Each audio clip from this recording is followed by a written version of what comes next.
ओम श्री गणेशाय नमः। ओम नारायणाय नमः। ओम गुरुदेवाय नमः।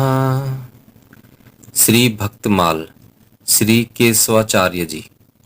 श्री केशवाचार्य जी की आराधना व हरिदेव जी का विग्रह प्रकट। हरिदेव जी ठाकुर जी का ही 7 वर्षीय विग्रह है। श्री कृष्ण के पौत्र वज्रनाथ जी ने ब्रज में 4 देवालय स्थापित किए थे। उनमें से एक श्री हरिदेव जी हैं। कालांतर में मुगल आक्रमण के कारण यह विग्रह लुप्त हो गया था।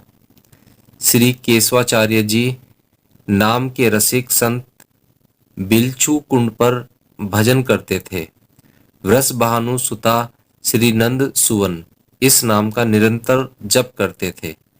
एक दिन भजन करते समय श्री ठाकुर जी ने उनका ध्यान प्रकट करते हुए कहा, मेरे स्वरूप से इंद्र का मान स्मरण किया है और गिरिराज पर्वत को अपनी कनिष्का के अग्रभाग पर रखा है।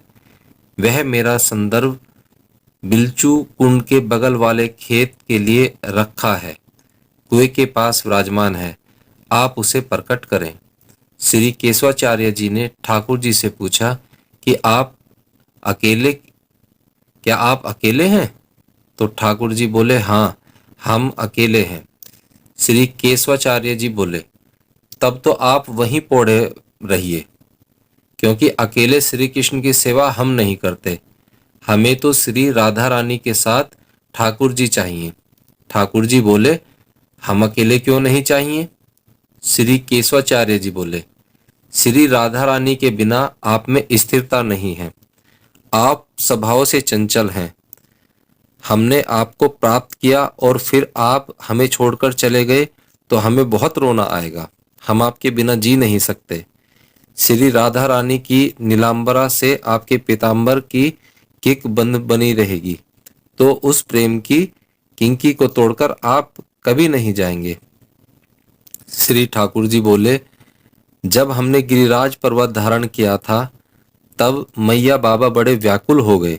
उन्होंने सोचा कि 7 साल के इतने छोटे लाला ने इतने बड़े गिरिराज पर्वत को धारण किया है, कहीं इसके हाथ में कोई कष्ट तो ना हो जाए। उन्होंने अपने कुल पुरोहित महर्षि सांडिल्य के पास जाकर प्रार्थना करके कहा, पूज्य पाठ उपाय करवा दो जिससे हमारे लाला में शक्ति की कोई कमी ना हो। महर्षि बोले कि उनकी शक्ति तो श्री वृषभानुनंदिनी राधा रानी है। इसका एक ही उपाय है कि श्री राधा जी को दिव्य सिंहासन पर अष्ट सखियों लाल सहित के सामने विराजमान की जाए और लाल श्री राधा जी के दर्शन करते रहें तो उनमें शक्ति की कोई कमी नहीं होगी।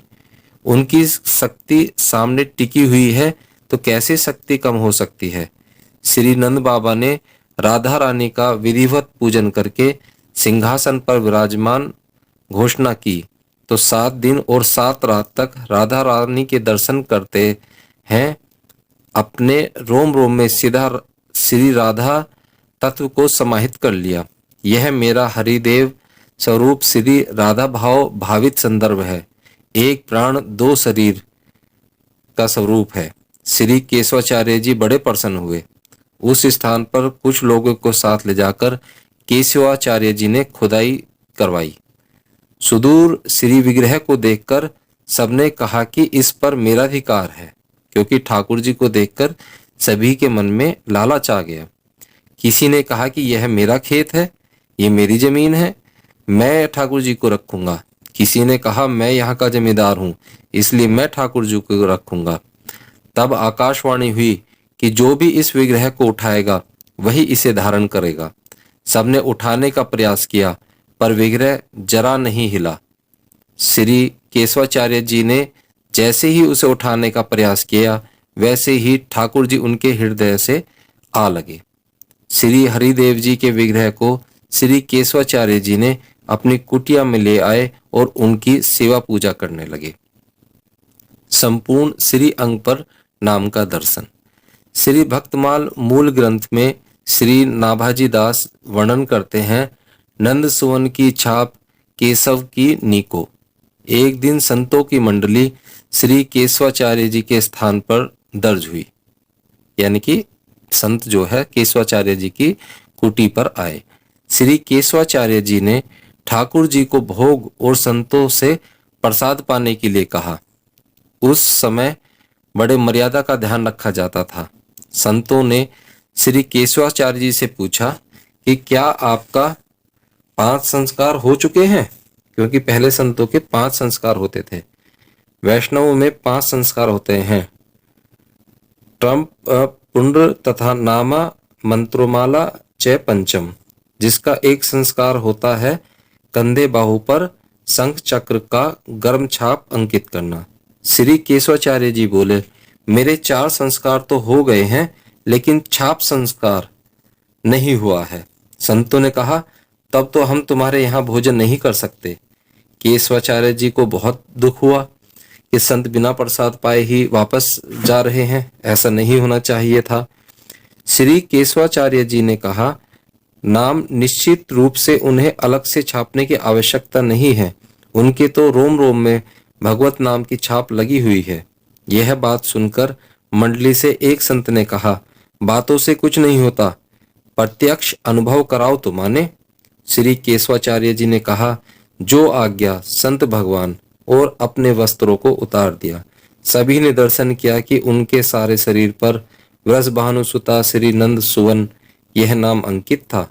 अब तो सारे संत मंडली ने श्री केशवाचार्य जी को दंडवत होकर प्रणाम किया और बोले, महाराज, वस्तुतः सत्य अप्रसन्न तो आप ही हैं, आप ही सच्चे भक्त हैं।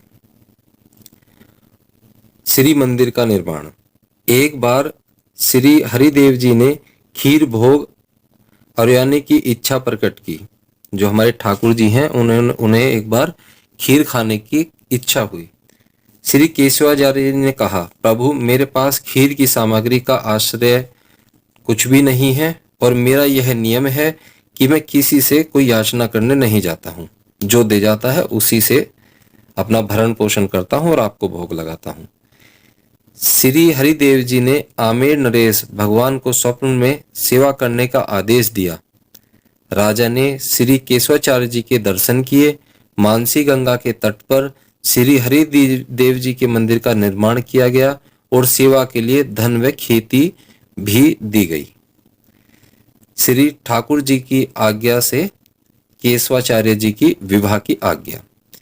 एक दिन श्री ठाकुर जी ने केशवाचार्य जी से कहा कि मैं आपको एक आज्ञा प्रदान करना चाहता हूँ, आप उसे बिना उत्तर दिए स्वीकार कर लेना। जगन्नाथपुरी में एक ब्राह्मण ने मेरी सेवा करके संतोष की कामना की और प्रथम संतान मुझे ही अर्पण करने की प्रतिज्ञा की। उसकी यहाँ पहली जो संतान हुई वो एक कन्या हुई। उन ब्राह्मणों ने कहा कि गोवर्धन में केशवाचार्य जी के रूप में मैं ही साक्षात विराजमान हूँ, इसलिए अपनी कन्या श्री केशवाचार्य जी को ही अर्पण करो। श्री केशवाचार्य जी का कन्या से विवाह हुआ और उनके 2 पुत्र हुए, श्री परशुराम और श्री बाल मुकुंद, जिनके साथ श्री हरिदेव जी खेलते थे और उनके भोग में कौन सी वस्तु ओरेगी की यह इच्छा भी उन बच्चों के माध्यम से बताते थे, क्योंकि हमारे ठाकुर जी जो है उनके साथ सखा भाव रखते थे और केशवाचार्य जी के प्रति जो है अपना बड़ों का भाव रखते थे। बोलो बाके बिहारी लाल की जय, बोलो केशवाचार्य जी की जय।